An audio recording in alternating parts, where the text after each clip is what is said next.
नमस्कार प्यारे विद्यार्थियों, मैं कुलदीप सिंह जांगी, टीएम मेमोरियल शिक्षण संस्थान जालपसर।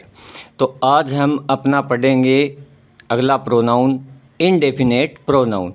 तो नाम से ही निश्चित किया जा सकता है कि इनडेफिनेट का मतलब होता है अनिश्चित सर्वनाम, यानी जिसका हम निश्चित नहीं कर सकते कि काम करने वाला कौन है।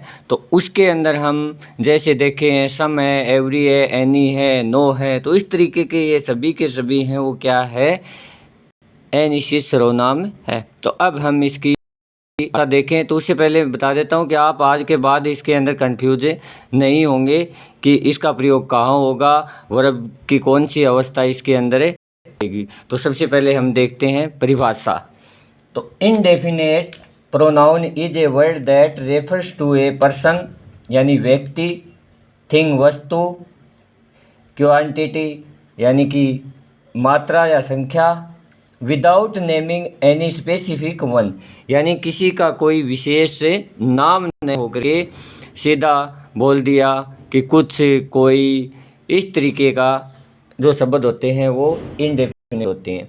तो हम हिंदी में बात करें कि अनिश्चित सर्वनाम वह सर्वनाम शब्द होता है जो किसी व्यक्ति, वस्तु या मात्रा का बोध नहीं कराते हैं, यानी कि उसकी निश्चित जो मात्रा है, न तो किसी निश्चित व्यक्ति का बोध कराएंगे, न किसी निश्चित वस्तु, न किसी मात्रा यानी संख्या का बोध कराते हैं। तो हम इसे लिखने का सबसे आसान जो तरीका है वो आपको सीखना है। तो सबसे पहले हम लिखेंगे सम, फिर लिखेंगे एवरी, फिर एनी, फिर नो। अब हम इसको बारी बारी से, ये 12 नाम है, आपको आसानी से याद हो जाएंगे। तो देखो, someone, everyone, anyone, no one. तो इसको अलग अलग याद करने की ज़रूरत नहीं है। वन का मतलब होता है कोई एक, यानी जिसका कोई निर्धारित नहीं क्या है। तो दोबारा से समझे, someone, everyone, anyone, no one. इसी तरीके से बॉडी, बॉडी का मतलब होता है व्यक्ति। सम बॉडी यानी कि कुछ व्यक्ति, एवरी बॉडी प्रत्येक व्यक्ति, एनी बॉडी यानी कोई भी नहीं।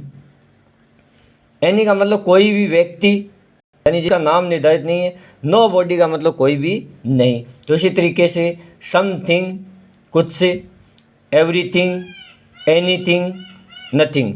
तो इस तरीके से हम इसको याद करेंगे। अलग अलग याद आपको करने की ज़रूरत नहीं है, एक साथ याद हो जाएंगी। अब इसी तरीके से देखो, वन कोई व्यक्ति, ईच प्रत्येक, आइदर दोनों में से कोई एक, नाइदर दोनों में से कोई नहीं। अब ये 3 हैं, ये आगे जा कर के हम पढ़ेंगे किसके अंदर है, जब हमारा डिस्ट्रीब्यूटिव प्रोनाउन आएगा उसके अंदर। मैनी अनेक या बहुत से, प्लूरल वर्ब आएगी इसके साथ। फ्यू कुछ, न के बराबर। ए फ्यू कुछ यानी कि पर्याप्त नहीं लेकिन काम चल जाएगा। द फ्यू पर्याप्त मात्रा है किसी चीज़ की।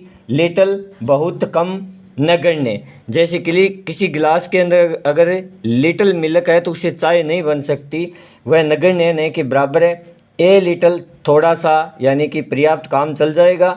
द लिटर है पर्याप्त मात्रा है। आल सभी, सम कुछ, एनी कोई भी, नन कोई नहीं यानी नेगेटिव सेंस देता है। बोथ दोनों, तो बोथ के साथ वर्ब आती है वो प्लूरल वर्ब आती है, और सभी के साथ जो भी वर्ब आएगी वो सिंगुलर वर्ब आएगी। इस चीज़ का विशेष करके ध्यान कर लेना। अब एग्जाम्पल देखते हैं। Someone has stolen my book, यानी कोई है उसने मेरी पुस्तक है वो चुरा ली है। इसमें पता नहीं किसने चुराई है। एवरीबॉडी लाइक्स ऑनेस्टी, प्रत्येक व्यक्ति ईमानदारी पसंद करता है। Any one can stop a hard work, यानी कोई एक है उसने अपना गृह कार्य क्या है स्टॉप कर सकता है। नथिंग कैन पार्टिसिपेट, कोई भी इसके अंदर हिस्सा नहीं ले सकता। No one known the answer, कोई भी इसका उत्तर नहीं जानता है। Each student received a prize, प्रत्येक विद्यार्थी ने पुरस्कार ग्रहण किया। Neither of the two boys, यानी नाइदर का मतलब होता है नहीं, दोनों में से कोई नहीं। Neither of the two boys was upset, यानी कि कोई भी आज उपस्थित नहीं था। Few people understood the question, यानी कुछ ही जो लोग थे वो प्रश्न को समझ पाए। Either of these pens will do, यानी कि दो में से एक पेन है वो काम करेगा। A little milk is left in the glass, यानी कि थोड़ा बहुत है कि दूध है वो गिलास के अंदर बचा हुआ है, यानी उससे काम चल जाएगा, चाय बन जाएगी। तो अब ध्यान रखने योग्य बात है, ध्यान रहे इन सब के साथ सिंगुलर वर्ब का प्रयोग किया जाता है। तो अब आपको कंफ्यूज होने की आवश्यकता नहीं है कि सम क्या होता है, एवरी क्या होता है, एनी, नो, तो सम वन है, एवरीबॉडी है, एनीथिंग है, नथिंग है, ये सब इनडेफिनेट प्रोनाउन होते हैं, इनके साथ वर्ब भी सिंगुलर आती है।